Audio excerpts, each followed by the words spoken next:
کہ وہ اقوام جو شریعت چھوڑ دیتی ہیں، جو اللہ سبحانہ تعالیٰ کی جم کر نافرمانی کرتی ہیں، وہ پھر نشان عبرت بن جاتی ہیں صدیوں صدیوں تک. اور اس کی جیسے کہ میں نے ذکر کیا، اس کی مثالیں قرآن کریم میں کتنی اقوام کی موجود ہیں، اور ہمارے سامنے جو اس کی مثال بنی اسرائیل کی گزر رہی ہے تو ہمارے اس آنکھوں کے سامنے گزر رہی ہے. اللہ سبحانہ تعالیٰ ذلت میں ڈال دیتے ہیں ایسی اقوام کو. مسلمانوں کو اللہ سبحانہ تعالیٰ ہلا رہے ہیں، مومنوں کو یہاں پر، کہ ان کو جھنجھوڑا جا رہا ہے کہ تمہیں ایسی موت نہ آئے کہ تم اللہ کے فرما بردار نہ ہو،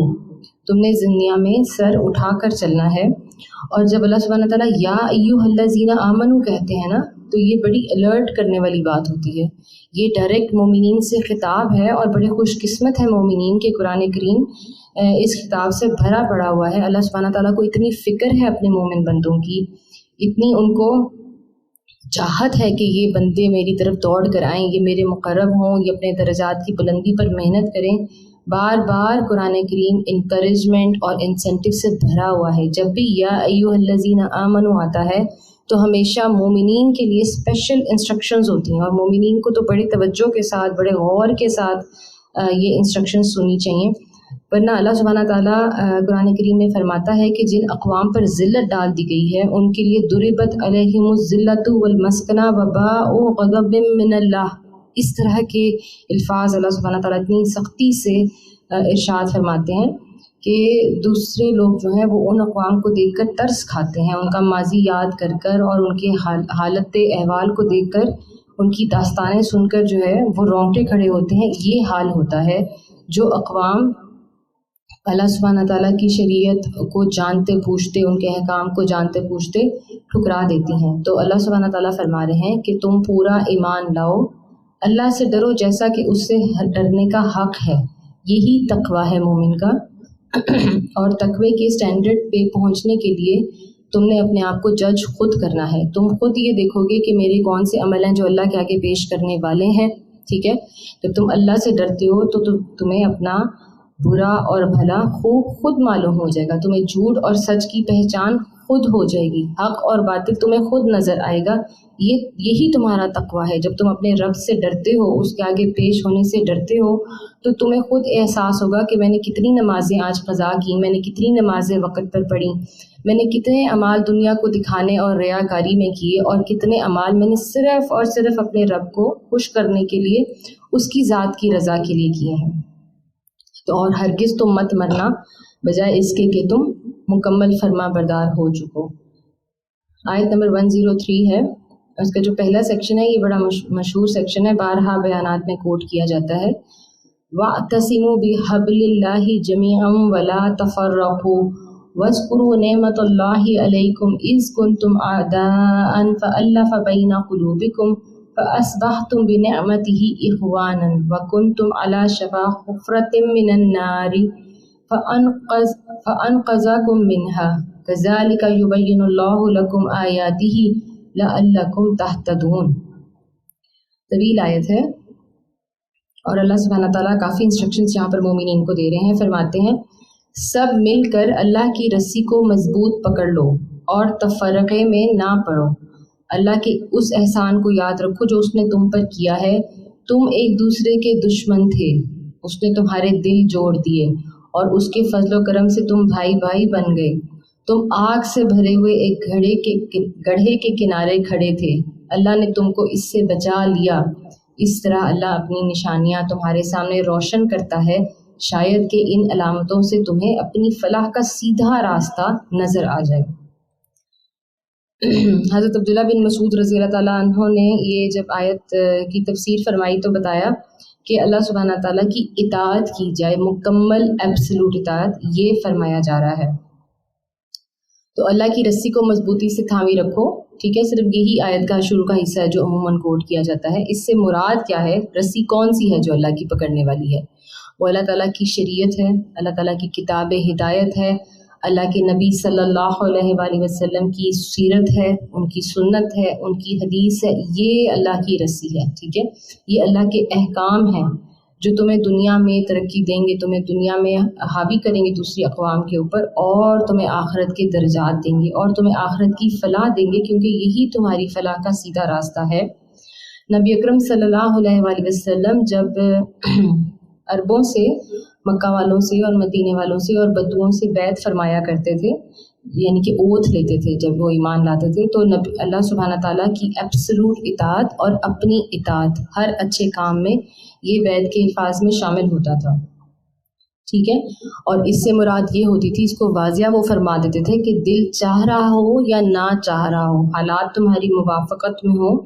یا نہ ہو، پھر بھی تم اللہ اور اللہ کے رسول کی اطاعت کرو گے.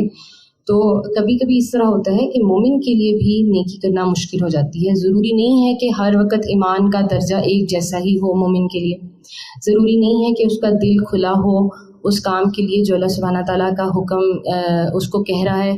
ٹھیک ہے. ضروری نہیں ہے کہ خوشی سے لپک کر ہی ہمیشہ نیکی کی جائے. کبھی کبھی مشکل آتی ہے، ٹھیک ہے. سچ بولنا کبھی مشکل ہوتا ہے، حرام چھوڑنا بہت مشکل ہے، اور رسومات سے لڑنے کے لیے اپنے خاندان والوں کے اگینسٹ جانا پڑتا ہے. شریعت کو، حدود کو اپلائی کرنے کے لیے کبھی اولاد پہ سختی کرنی پڑتی ہے، کبھی معاشرے میں حکومت کو سختی کرنی پڑتی ہے، اور اللہ سبحانہ تعالیٰ کی فرما برداری میں کبھی کبھی لوگ ناراض بھی ہو جاتے ہیں. لیکن اللہ سبحانہ تعالیٰ کیا فرما رہے ہیں کہ تم میری رسی کو مضبوطی سے تھامے رکھو. تمہاری پرائیورٹی جو ہے وہ اللہ سبحانہ تعالیٰ کی فرما برداری ہے، ٹھیک ہے. جب تم نماز پڑھ رہے ہو تو پھر تم نماز 5 وقت پڑھنے کے بعد رشوت نہیں لو گے کیونکہ تم نے اللہ کی رسی تھامی ہوئی ہے. جب تم روزے رکھ رہے ہو تو پھر تم حرام نہیں کھاؤ گے کیونکہ تم اللہ کی ذات کے لیے روزے رکھ رہے ہو. تو مومن کی جو شخصیت ہے، جو اس کا کردار ہے، جو اس کی پرسنالٹی ہے، وہ خود ایک منہ بولتا ثبوت ہوتا ہے کہ وہ اللہ کے احکام کو بجا لانے کے لیے کتنی محنت کر رہا ہے، ٹھیک ہے. وہ ایک چلتا پھرتا اشتہار ہوتا ہے مومن، تقوی کا اور فرما برداری کا اور اوبیڈینس کا، ٹھیک ہے. اور اپنے لیے بہانے نہیں ڈھونڈتا مومن، ہر حکم کو توڑنے کے لیے، اس سے جان چھڑانے کے لیے اور اپنی آسانی کے لیے بہانے نہیں ڈھونڈتا ہے، ٹھیک ہے. یہ کوئی معاملہ نہیں ہے کہ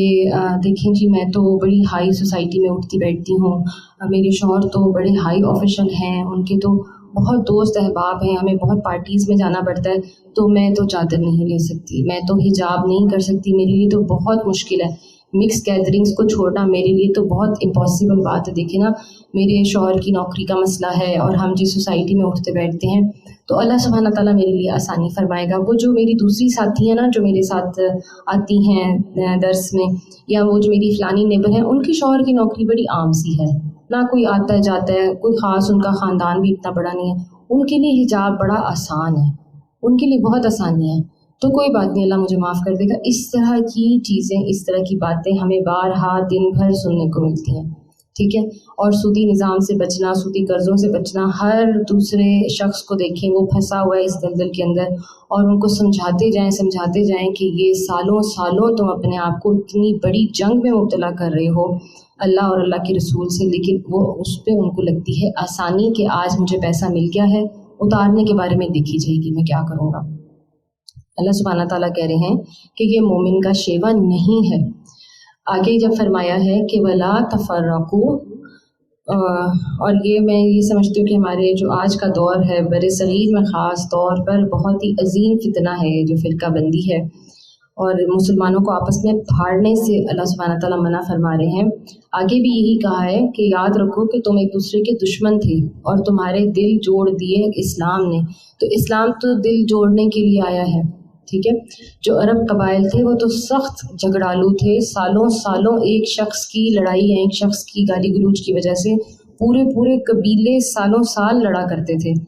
تو اسلام نے آ کر ان میں امن پیدا کیا، اسلام نے جنگ و جدل کو بند کیا. اسلام تو جوڑنے والا دین ہے، ٹھیک ہے. تو اس میں تو کسی قسم کی بھی فرقہ واریت کی، دل پھٹنے کی اور ناچاکیوں کی اور ایک دوسرے کے اوپر الزام تراشیاں کرنے کی گنجائش ہی نہیں ہے بالکل بھی. ایک دوسرے سے اختلافات کسی معاملے میں ہو سکتے ہیں، علمی اختلافات ہو سکتے ہیں، لیکن خصوصاً اتنا اختلاف ہمارے معاشرے میں پایا جاتا ہے کہ ممبر پہ بیٹھے ہوئے لوگ نفرتیں بانٹتے ہیں. حضور صلی اللہ علیہ وآلہ وسلم کی حدیث میں آتا ہے کہ ایک شخص کو قیامت کے دن سخت عذاب دیا جا رہا ہوگا. کیونکہ اس نے ایسی تقریریں کی تھیں کہ اس سے مسلمانوں کے اندر اختلاف پیدا ہوا. تو سمجھنے کی بات یہ ہے کہ جو ممبر پہ بیٹھے ہوئے ہیں ان کو یہ آیات کیوں نظر نہیں آتی، ان کو یہ احادیث کیوں نظر نہیں آتی کہ اتنی سخت یہ چغل خوری کا بھی ارتکاب ہے، اتنی سخت لڑائی جھگڑا اور ناچاکیاں اور اسلام کو توڑنے اور پھاڑنے کا کام ہے، مسلمانوں کو فرقوں میں بانٹنا، چھوٹی چھوٹی بات کے اوپر سے ایک دوسرے کے خلاف کھڑے ہوتے ہیں۔ اللہ سبحانہ تعالیٰ فرماتے ہیں کہ اسلام نے تو تم پر فضل اور کرم کیا ہے، تمہیں تو بھائی بھائی بنایا ہے، ٹھیک ہے، تم عذاب کے اور فتنے کے اور شرک کے گڑھے کے کنارے کھڑے ہوئے تھے، تمہیں آ کے اسلام نے بچایا ہے، پورے اہل عرب کو اسلام نے بچایا ہے، پوری دنیا کو اسلام نے آ کر بچایا ہے، اللہ کے دین نے آ کر ان کو بچایا ہے، ہم سب کو، ہمیں اور آپ کو، کہ خدا نہ خواستہ ہمارا انجام جو ہے وہ مشرکین کے ساتھ، یا ہمارا انجام نار میں، یا ہمارا انجام جہنم میں نہ ہو جائے۔ اللہ سبحانہ تعالیٰ فرما رہے ہیں کہ میں تمہیں بچاتا ہوں، میں تمہیں جوڑتا ہوں، میں تمہیں تقویت دیتا ہوں، اور تم آپس کی تقسیم میں پڑے ہوئے ہو تو یہ مومن کا شیبہ نہیں ہے۔ اگلی انسٹرکشن 104 آیت میں آتی ہے، وَلْتَكُن مِّنكُمْ أُمَّةٌ يَدْعُونَ إِلَى الْخَيْرِ وَيَأْمُرُونَ بِالْمَعْرُوفِ وَيَنْهَوْنَ عَنِ الْمُنكَرِ وَأُولَٰئِكَ هُمُ الْمُفْلِحُونَ۔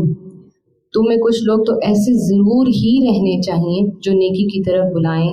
بھلائی کا حکم دیں اور برائیوں سے روکتے رہیں، جو لوگ یہ کام کریں گے وہی فلاح پائیں گے۔ تو بڑی خوبصورت انسٹرکشن ہے یہ، اور امر بالمعروف اور نہی عن المنکر کا بارہا قرآن کریم جگہ جگہ مسلمانوں کو فردن فردن کام کرنے کا بھی حکم دیتا ہے، اور یہاں پر تو اجتماعیت کا حکم آ گیا ہے، ٹھیک ہے۔ اور بہت بڑا فرق ہے منافقین اور مومنین میں یہ والا، کہ منافقین جو ہیں وہ بلکہ برائی کی ترغیب دیتے ہیں اور نیکی سے روکتے ہیں، اور ان میں امر بالمعروف نہی عن المنکر قطعی نہیں ہوتا، نہ اپنی اصلاح چاہتے ہیں نہ دوسروں کی اصلاح چاہتے ہیں، جبکہ بے حیثیت امت، ایک مسلم امت بے حیثیت امت، امر بالمعروف اور نہی عن المنکر جو ہے یہ مسلمان کا، مومن کا عظیم ترین مقصد ہے۔ یہ اپنے گھر میں کریں یا اپنے خاندان میں کریں، اپنے محلے میں کریں، اپنی ورک پلیس میں کریں، اپنے ملازمین کے ساتھ کریں، ہر صورت میں لوگوں کو برائی سے روکنے اور نیک کام کی دعوت، اچھے کام کی دعوت، خیر کی دعوت کی طرف ضرور لے کر آئیں۔ کوشش ہمیں یہ کرنی چاہیے کہ ہماری زندگی کا ایک دن بھی ایسا نہ گزرے، ایک دن بھی ایسا نہ گزرے کہ ہماری زبان سے، ہمارے الفاظ سے، ہماری جان سے کوئی ایسا ضرور دن میں ایسا عمل ہو جائے جو نیکی کی طرف ترغیب دلاتا ہو، یا کسی نہ کسی کو کسی گناہ سے، کسی برائی سے، اللہ سبحانہ تعالیٰ کے حکم توڑنے سے روکتا ہو۔ اور ساتھ جو خصوصی انسٹرکشن فرمائی جا رہی ہے وہ یہ ہے کہ مسلمان امت میں ایک جماعت کا ہونا لازمی ہے، ٹھیک ہے۔ یہاں پر تبلیغ دین کو اور اصلاح معاشرے کو اور امر بالمعروف اور نہی عن المنکر کو اللہ سبحانہ تعالیٰ ایز اے نیشن ہم پر فرض کر رہے ہیں کہ یہ ایسی ایک جماعت لازمی ہونی چاہیے جو اکانومی کو، معاشرے کو، معاملات کو، ہر چیز کو آبزرو کر رہی ہو اور اس کو نیکی کی راہ پر ڈالے، اس کو برائی کی راہ سے روکے۔ ہر صورت میں ایسی ایک کریکٹنگ جماعت ہونی چاہیے جو لوگوں کو برائی سے لبریٹ کرے، ان کو پروٹیکشن دے، ٹھیک ہے۔ اسلام نے آج جو ہے وہ مسلمانوں نے آج اپنے آپ کو کچھ ایسا محسوس کروانا شروع کر دیا ہے جس سے خدا نخواستہ بہت ہی پسے ہوئے دبے ہوئے طبقے سے بلانگ کرتے ہیں۔ حقیقت میں تو اسلام ان کو لبریٹ ہی کرنے آیا ہے، ٹھیک ہے۔ دنیا کی جو انٹرٹینمنٹ ہے، جو اس کے اندر گھٹن ہے، جو فحاشی ہے، جو ریانی ہے، اس سے لبریٹ کرنے آیا ہے اسلام، ٹھیک ہے۔ اسلام جو مومن عورت ہے وہ اپریسڈ نہیں ہے، وہ تو آزاد ہے۔ جب وہ حجاب اور عبایا کرتی ہے وہ دنیا میں جہاں مرضی پھرے گھومے، کوئی اس کی طرف آنکھ اٹھا کر نہیں دیکھتا، جبکہ ویسٹ میں خواتین جو ویسٹ میں یا غیر مسلم ممالک میں جس طرح ملبوس ہوتی ہیں سر سے پیر تک، ان کو بالکل دیکھا جاتا ہے۔ یہ ہماری غلط فہمی ہے کہ ان کو کوئی نہیں دیکھتا، وہ تو سراپا اوریانی اور فحاشی کا اشتہار بنی پھرتی ہیں، تو وہ ان کو اپریسڈ نہیں نظر آتی ہیں کہ جن کے اوپر جو ہے وہ دن بھر میں ریپ اور دوسرے اتنی معاشی برائیاں، معاشرتی برائیاں جو ہیں وہاں پر پھیلی نہیں ہے، ڈیورس وہاں پھیلا ہوا ہے، بچوں کی جو ذہنی تربیت ہے اس کا حشر وہاں ہوا ہوا ہے، وہ ان کو اپریس نہیں نظر آتا۔ جب حجاب یا اسکارف مسلمان عورت اوڑھ لیتی ہے تو وہ لگتا ہے کہ جی وہ بہت اپریسڈ ہے۔ تو یہ امت کا کام ہے ایک جماعت ایسی ہو جو کہ دین کا چرچا کرے، امر بالمعروف نہی عن المنکر کا چرچا کرے، ٹھیک ہے، اسلام کی تقویت اور طاقت کو پہنچائے دنیا میں، اور لوگوں کو یہ احساس دلائے کہ مسلمان مضبوط ہیں اور لبریٹڈ ہیں۔